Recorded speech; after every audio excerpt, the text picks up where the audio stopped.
Ceci est une petite présentation pour le cours qui va avoir lieu avec un intitulé qui s'appelle Hommes et femmes, il les créa.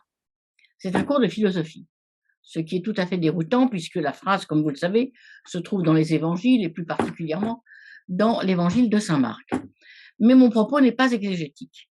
Il est de faire une sorte de recherche avec mes auditeurs d'un point de vue anthropologique pour essayer de comprendre, alors que nous sommes tous extrêmement perdus, ce que peut bien signifier cette création de l'homme, homme et femme. Les théories du genre, nous le savons, se développent. Les Pays-Bas viennent d'adopter quelque chose qui est un peu déroutant, une fois de plus, à savoir que la carte d'identité ne comporte plus la mention du genre.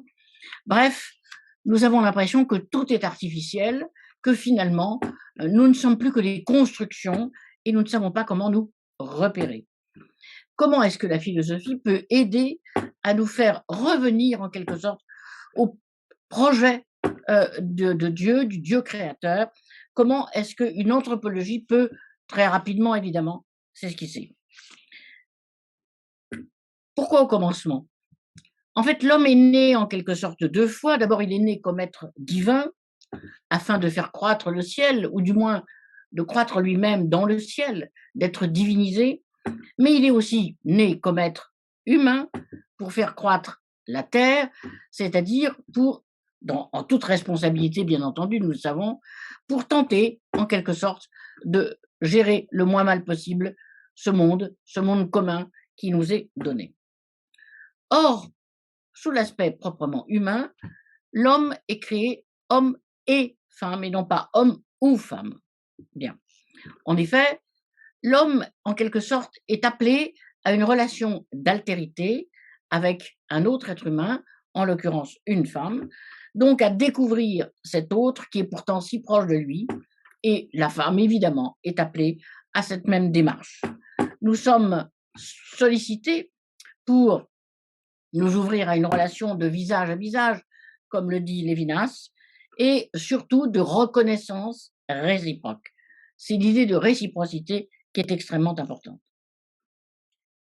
Il faut comprendre, et ce sera, si vous voulez, le deuxième temps de mes réflexions avec vous, que, au fond, le fait que nous soyons créés hommes et femmes est à la fois notre grandeur et notre misère.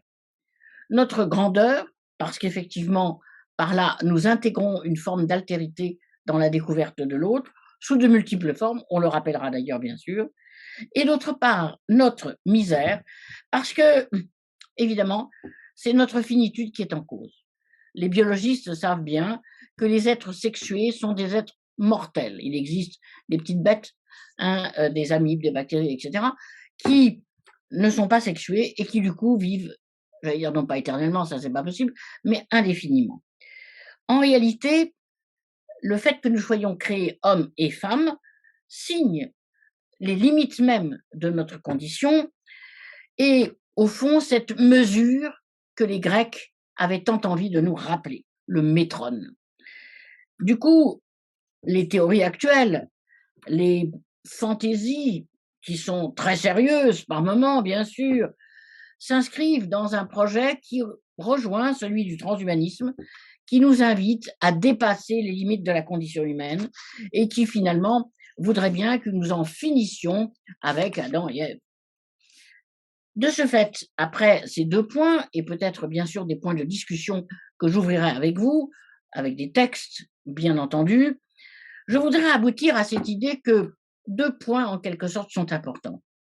Si dans notre pensée, l'idée même de polarité est essentielle entre des contraires ou des complémentaires, hein, c'est ce qui structure notre intelligence, eh bien cette structuration de notre intelligence, elle se fonde dans notre condition native d'homme et de femme. Et cette polarité, encore une fois, est à la fois notre faiblesse et notre grandeur.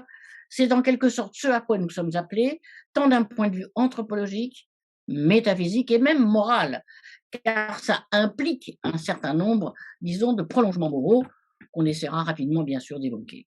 Voilà, en somme, le petit parcours que je vais essayer de dessiner avec vous, avec des textes, peut-être avec quelques vidéos, et évidemment en vous demandant, avec moi, de réagir et de penser Alors dans ces conditions, à très bientôt.